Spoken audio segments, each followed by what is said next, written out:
ರೈತ ನಾಯಕ professor MD. Nanjundaswamy ಅವರ 90ನೇ ಜನ್ಮದಿನವನ್ನು ಅವರ ಹುಟ್ಟೂರು ಮಾಡಳಿ ಗ್ರಾಮದಲ್ಲಿ ರೈತ ಸಂಘದ ಗ್ರಾಮ ಶಾಖೆ ವತಿಯಿಂದ ಆಚರಿಸಲಾಯಿತು.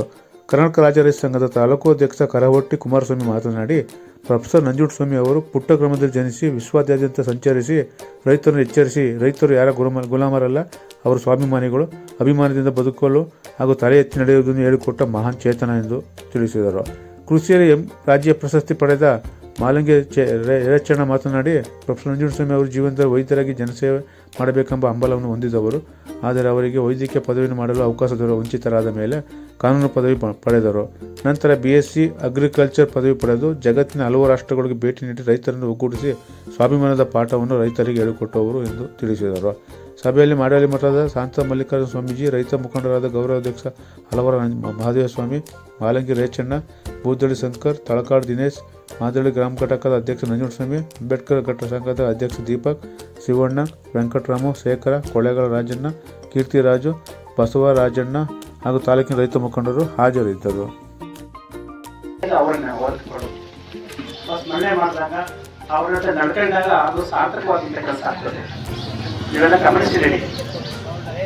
ಈ ಜಗತ್ತಿನಲ್ಲಿ 3 ವಸ್ತುಗಳಿದೆ, ಜ್ಞಾಪಿಸಿಕೊಳ್ಳುವಂಥ ವಸ್ತುಗಳು. ಒಂದು, ಈ ದೇಶ ಹುಟ್ಟಿದ ಸಾಲು ಸಂತರುಗಳು, ಪವಿತ್ರಾತ್ಮರು, ದೊಡ್ಡ ಪರಮಪೂಜ್ಯ ಗುರುಗಳು, ಸಂತರು, ಬಸವಣ್ಣ ಆಗಿರ್ಬೋದು, ಯೇಸು ಕ್ರಿಸ್ತ ಆಗಿರ್ಬೋದು, ಪೈಗಂಬರ್ ಆಗಿರ್ಬೋದು, ಎಲ್ಲ ಸಂತರು ಈ ದೇಶಕ್ಕಾಗಿ ತಮ್ಮನ್ನು ಅರ್ಪಿಸ್ಕೊಂಡಿದ್ದಾರೆ. ಅದು ಮೊದಲು ಯಾಕೆಂದ್ರೆ ಅವ್ರು ನಿಲ್ಲಿಸ್ಕೊಂಡಾಗ ಅವ್ರ ಗುಣಗಳು ನಮ್ಮಲ್ಲಿ ಬರ್ತದೆ. ಒಬ್ಬ ಸತ್ಯವಂತ ಜ್ಞಾಪಿಸ್ಕೊಂಡಾಗ ನಮ್ಮ ಸತ್ಯ ಬರ್ತದೆ. ಅದೇ ಕಳ್ಳ ಜ್ಞಾಪಿಸ್ಕೊಂಡಾಗ ಕಳ್ಳ ಗುಣಗಳು ಬರ್ತದೆ. ಅವಿವೇಕ ಜ್ಞಾಪಿಸ್ಕೊಂಡಾಗ ಅವಿವೇಕ ಬರ್ತದೆ. ಒಬ್ಬ ಜ್ಞಾನ ಹಾಸ್ಕೊಂಡಾಗ ನಮಗೆ ಜ್ಞಾನ ಬರ್ತದೆ. ಅದಕ್ಕಾಗಿ ನಾವು ಒಬ್ಬ ಸಂತನ್ನು ನಾವು ಸ್ಮರಣೆ ಮಾಡ್ತೀವಿ. ಈ ಎರಡನೇದಾಗಿ, ಈ ದೇಶವನ್ನು ಕಾಯತಕ್ಕಂಥ ಸೈನಿಕ, ಆ ಸೈನಿಕ ಈ ದೇಶಕ್ಕಾಗಿ ತಮ್ಮ ಪ್ರಾಣವನ್ನು ಅರ್ಪಿಸ್ತಾನ. ಅವನು ರಕ್ಷಣೆಗಾಗಿ ಲೆಕ್ಕ ಇಟ್ಕೊಳ್ಳೋದಿಲ್ಲ. ಅವನು ತ್ಯಾಗ ಮಾಡ್ತಾನೆ ಸೈನಿಕ. ಮೂರನೇದಾಗಿ, ನೀವೆಲ್ಲ ಸ್ಮರಣೆ ಮಾಡ್ತಕ್ಕಂಥ ರೈತರು, ಈ ದೇಶದ ರೈತ. ಮಹಾತ್ಮ ಗಾಂಧಿ ಅವರು ಹೇಳಿದರು, ಈ ದೇಶದಲ್ಲಿ ರೈತ ದೇಶದ ಬೆನ್ನೆಲುಬು. ಈ ದೇಶ ಕಟ್ಟೋ ಶಕ್ತಿ ಇರೋದು, ತಿಳಿಸೋ ಶಕ್ತಿ ಇರೋದು, ಅನ್ನ ಕೊಡೋ ಶಕ್ತಿ ರೈತನಿಗೆ, ಅಧಿಕಾರಿಗಳಿಗಲ್ಲ. ಅದೇ ಅಧಿಕಾರಿಗಳಿಗೆ ಹೇಳಿರೋ ಪ್ರಶ್ನೆ ಇಲ್ವೇ ಇಲ್ಲ. ಬಹಳಷ್ಟು ಜನ ಹೇಳಿದ್ದಾರೆ. ನಿಮಗೆ ಅವನು ಎದುರ್ಕೋಬೇಕು ಅಷ್ಟೇ. ಯಾಕೆ? ಅನ್ನ ಕೊಡೋರು, ಈ ದೇಶಕ್ಕೆ ಅನ್ನ ಕೊಟ್ಟರು ರೈತ. ಅನ್ನ ಇಲ್ಲದೆ ಪ್ರಾಣವೇ ಇಲ್ಲ ಯಾರಿಗೂ. ಅಂತ ಅನ್ನ ಕೊಟ್ಟ ರೈತ ಹೇಗಿರ್ಬೇಕು? ನಾವು ಸ್ವಾಭಿಮಾನಿಗಳಾಗಿರ್ಬೇಕು, ದುಡಿಬೇಕು. ಇವತ್ತು ರೈತ ಏನಾಗಿದ್ದಾನೆ? ಬಹಳ ಶಕ್ತಿಹೀನಾಗಿದ್ದಾನೆ. ಕಾರಣ ಏನಪ್ಪಾ ಅಂದ್ರೆ ನಮ್ಮ ಅವಿವೇಕದಿಂದ, ನಮ್ಮ ಅಜ್ಞಾನದಿಂದ, ನಮಗೆ ಗೊತ್ತಿರೋ ಶಕ್ತಿ. ಬಹಳಷ್ಟು ಜನ ಹೇಳಿದ್ರು, ನಮ್ಮ ಶಕ್ತಿ ನಮಗೆ ಗೊತ್ತಿಲ್ಲ. ಈ ರೈತ ವೃತ್ತಿ ಈಗೆಲ್ಲ ಅಷ್ಟೇ ಬಹಳ ಕಷ್ಟ ಆಗ್ತಾ ಇದೆ. ಕೆಲವರು ಕೇಳಿದಂತಾರೆ, ರೈತರಲ್ಲಿ ಆರೋಗ್ಯದಲ್ಲಿ ಪ್ರಯೋಜನ ಇಲ್ಲ, ಸುಖ ಇಲ್ಲ, ಹಾಗೆ ಹೀಗೆ ಅಂತ. ಯಾಕೆ ಅಂದ್ರೆ ನಾವು ಅದು ತೊಡಗಿಸ್ಕೊಂಡಿಲ್ಲ. ಯಾವುದೇ ವೃತ್ತಿ ಆಗಿರಲಿ, ವ್ಯಕ್ತಿ ಒಬ್ಬ ಉಪನ್ಯಾಸಕರಾಗಿರ್ಬೋದು, ಡಾಕ್ಟರ್ ಆಗಿ, ಇಂಜಿನಿಯರ್ ಆಗಿರ್ಬೋದು, ವೃತ್ತಿಯ ತೊಡಗಿಸ್ಕೊಬೇಕು, ಅರ್ಪಿಸ್ಕೋಬೇಕು.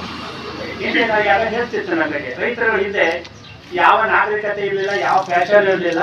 ಬರೀ ವ್ಯವಸಾಯದಲ್ಲೇ ಮನೆ ಕಟ್ತಿದ್ರು, ಮದುವೆ ಮಾಡ್ತಿದ್ರು, ಸಂಪತ್ತು ಕ್ರೋಢೀಕರಿಸ್ತಿದ್ರು, ದಾನ ಧರ್ಮ ಎಲ್ಲ ಮಾಡ್ತಿದ್ರು. ಗಮನಿಸಿದ್ರಿ, ತಾತ ಮುತ್ತಾತಂದ್ರೆ ಇಷ್ಟು ಬುದ್ಧಿವಂತರಾಗಿರ್ಲಿಲ್ಲ. ಆದ್ರೆ ಅವರು ಎಷ್ಟು ದಾನ ಧರ್ಮ ಮಾಡ್ತಿದ್ರು, ಮನೆ ಕಟ್ತಿದ್ರು. ಯಾಕೆಂದ್ರೆ ಅವ್ರ ಹೃದಯ ಹಂಗಿತ್ತು, ಹೃದಯ ಪವಿತ್ರವಾಗಿತ್ತು, ಹೃದಯ ಒಳ್ಳೆ ಮನಸ್ಸು ವಿಚಾರ ತುಂಬಿತ್ತು. ಈಗ ನಮ್ಮ ಮನಸ್ಸು ಏನಾಗಿದೆ?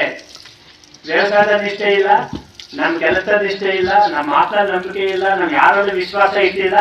ನಾವು ಬಹಳ ಮೋಸ ಹೋಗ್ತಾ ಇದ್ದೀವಿ. ವೃತ್ತಿಯಲ್ಲಿ ನಾವು ಎಚ್ಚರವಾಗಿರ್ಬೇಕು.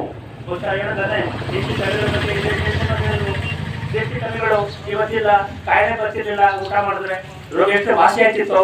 ಬರೀ ಆಹಾರದಲ್ಲೇ ಹಿಂದೆ ಗಮನಿಸಿದ್ದೀವಿ. ಕಾಯಿಲೆ ವಿಚಾರ, ಕೆಮ್ಮು, ನೆಗಡಿ ಬಂದ್ರೆ ಆಸ್ಪತ್ರೆಗೆ ಹೋಗ್ತಿರ್ಲಿಲ್ಲ. ಮೆಣಸಿನಕಾಯಿ ಚಟ್ನಿ ಮತ್ತೆ ರಾಗಿ ಮುದ್ದೆ, ಸೊಪ್ಪು ಸಾರು ಊಟ ಮಾಡಿದ್ರೆ ಕಾಯಿಲೆ ವಾಸಿ ಆಗ್ಬಿಡ್ತಿದ್ರು. ಬರೀ ಮಾತ್ರ ತಗೋತಿರ್ಲಿಲ್ಲ, ನಂತಿರೋ ಮಕ್ಕಳು ಯಾರು ತಗೋತಿರ್ಲಿಲ್ಲ. ಅಂತ ಕಾಲ ರೈತ ಇವತ್ತು ಎಲ್ಲಾ ಕೆಟ್ಟಗಳಿಗೂ ಭಾಗಿಯಾಗ್ತಾ ಇದ್ದಾನೆ. ಅವನ ಅರ್ಥಗಳು ಕೆಟ್ಟಾಗ್ತಾ ಇದೆ. ಅವನ ಒಬ್ಬ ರೈತ ಅಂದ್ರೆ ಅವನೊಬ್ಬ ಭಗವಂತನೇ. ಅವನು ಯೋಗಿ, ಯೋಗಿ, ಯೋಗಿ. ಅವನ ದೇಶಕ್ಕೆ ತ್ಯಾಗ ಮಾಡುವಂತ ಸ್ವಾರ್ಥಿ ಅಲ್ಲ ಅವನು.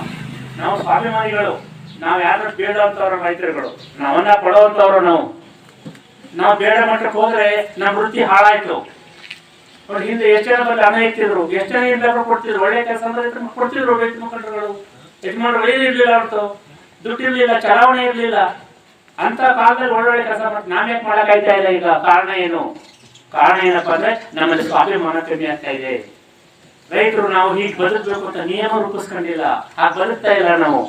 ಈಗ ಗಮನಿಸಿರ್ಬೋದು ನೀವು, ಈಗ ರೈತರು ನಾವು ಈಗ ಶೂನ್ಯ ಕೃಷಿ ಮಾಡಿ ರೋಗಗಳು ಕಮ್ಮಿ ಆಗ್ತವೆ ಅಂತ ಮಾಡ್ತಾರೆ. ಸರ್ಕಾರ ಉತ್ತೇಜನ ಕೊಡ್ತಾ ಇದೆ ಶೂನ್ಯ ಕೃಷಿ ಮಾಡಿ ಅಂತ. ಸರ್ಕಾರನೇ ರಸಗೊಬ್ಬರ ಹಾಕ್ಬೇಡಿ, ನೀವು ಬೆಳೆ ಸಿರಿಧಾನ್ಯಗಳು ಬಳಸಿ ಅಂತ ಹೇಳ್ತಾ ಇದ್ದಾರೆ. ನೋಡಿ, ಸರ್ಕಾರ ಈಗ ನಿಮ್ಮೊಟ್ಟಿಗೆ ಬರ್ತಾ ಇದೆ. ನಾವು ಆ ಕಡೆ ಬೆಳೀತಾ ಇದ್ದೀವಿ, ಸರ್ಕಾರಗಳು ನಮಗೆ ನಿರ್ದೇಶನ ಕೊಡ್ತಾ ಇದ್ದಾರೆ, ನೀವು ಶೂನ್ಯ ಕೃಷಿ ಮಾಡಿ, ರಸಗೊಬ್ಬರ ಬೆಳೆಸಬೇಡಿ. ಇದನ್ನು ಆಹಾರ ವಿಷಯವಾಗಿದೆ. ಈಗ ಎಷ್ಟು ಹೊಸ ಕಾಯಿಲೆ ಸೃಷ್ಟಿಯಾಗಿದೆ. ಮೊದಲು ತಿಳಿದುಕೊಂಡ್ರೆ ನಮಗೆ ಎಲ್ಲ ಕೆಲವು ಕಾಯಿಲೆಗಳು ಮತ್ತೆ ಜ್ಞಾಪಕ ಇರ್ತಿತ್ತು, ಜ್ವರ, ಕೆಮ್ಮು, ನೆಗಡಿ, ಇನ್ಯಾವುದಷ್ಟು. ಈಗ ಕಾಯಿಲೆ ಹೆಸರೇ ಇಲ್ಲ, ಪತ್ತೆ ಮಾಡೋದಕ್ಕೆ ಕಷ್ಟ ಆಗ್ತದೆ. ಯಾಕೆ ಬಂತು ಅಂದ್ರೆ ನಾವು ಊಟ ಮಾಡೋ ಆಹಾರದಿಂದ. ನಾವು ಆಹಾರನ ಅಥವಾ ಒಳ್ಳೆ ಆಹಾರ ಬಳಸ್ತಾ ಇಲ್ಲ, ನಮ್ಮ ಆರೋಗ್ಯನೂ ಕೆಡ್ತಾ ಇದೆ, ಆಯುಸ್ಸು ಕೆಡ್ತಾ ಇದೆ, ನಮ್ಮ ಮನಸ್ಸು ಎಲ್ಲ ಕೆಡ್ತಾ ಇದೆ. ಅದೇ ರೈತರುಗಳು ನಾವು ಸ್ವಾಭಿಮಾನಿಗಳಾಗಿ ನಿಷ್ಠೆಯಿಂದ ವ್ಯವಸಾಯ ಮಾಡಿ ನಮ್ಮ ಕೆಲಸದಲ್ಲಿ ಪಾವಿತ್ರತೆ ಉಳಿಸ್ಕೊಂಡು ಎಲ್ಲಕ್ಕಿಂತ ಹೆಚ್ಚಾಗಿ ನಾವು ಸಂಘಟನೆ ಆಗ್ಬೇಕು. ನಮ್ಮ ರೈತರ ಶಕ್ತಿ, ನಮ್ಮ ನಂಜುಂಡಸ್ವಾಮಿ ಅವನು ಹೊರಟನೆ